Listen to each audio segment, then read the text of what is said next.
Les semaines se suivent et les chocs s'enchaînent pour Montauban. Grenoble, Perpignan et désormais Mont-de-Marsan au menu des Montalbanais. Et pour les Landais, la possibilité de prendre la deuxième place à une USM battue lors des 3 dernières journées.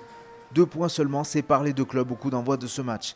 7e minute de jeu, ce sont les Tarn-et-Garonnais qui sont à l'attaque.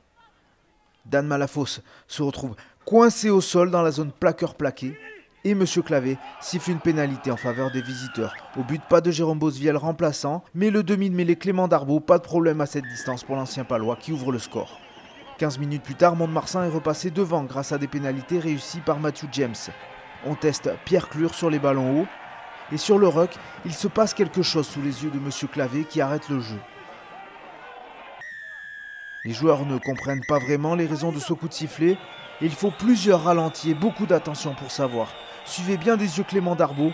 Au cœur de la mêlée ouverte, il s'agace de la présence de Narumasa et tente de lui asséner furtivement un coup de poing au visage. Et même s'il ne le touche pas vraiment, M. Clavé juge l'intention et applique la règle. C'est carton rouge. Coup dur pour Montauban qui va jouer pendant près d'une heure à 14. Mais les Montois vont peiner à mettre à profit leur supériorité numérique. Ici, Lawrence Pierce commet une faute assez grossière dans son camp sur Yann Ruel-Gallet. Il joue de façon déloyale son duel avec l'ailier montalbanais en le percutant avant son impulsion. Le centre Maxime Maty remplace au pied levé Clément Darbaud au tir au but, avec réussite, puisqu'il réussit sa première tentative et remet les compteurs à 0. Maty ajoute même 3 points de plus à 5 minutes de la fin et redonne l'avantage à Montauban, signe que l'ancien finaliste du Pro D2 fait mieux que s'accrocher à 14 contre 15.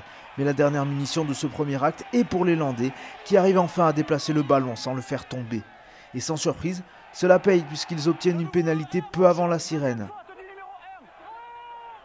Matthew James, de loin, remet les deux équipes à égalité. 9 partout à la mi-temps. Ce choc de haut tableau est encore loin d'avoir livré son verdict. 4 minutes après la reprise, Amédée Domenech concède une pénalité au sol.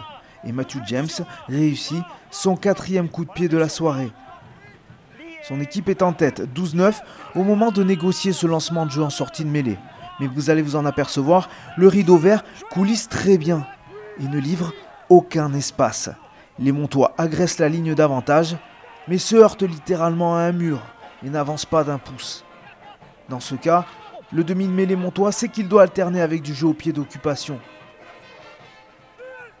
Sa chandelle semble anodine, mais Ruel-Gallet se manque à la réception et derrière, Amédée Domenech panique complètement et offre sur un plateau laissé à Lawrence Pierce.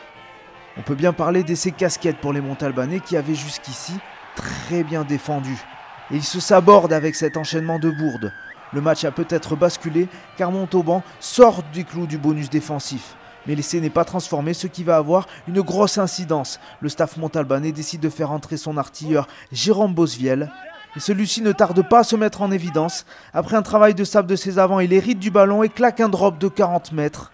Geste décisif puisqu'il redonne à Montauban le point de bonus défensif. Plus aucun point ne sera marqué par la suite. 17-12, score final, 4e défaite d'affilée pour l'USM, mais ce petit point arraché à 14 contre 15 vaudra peut-être son pesant d'or en fin de saison.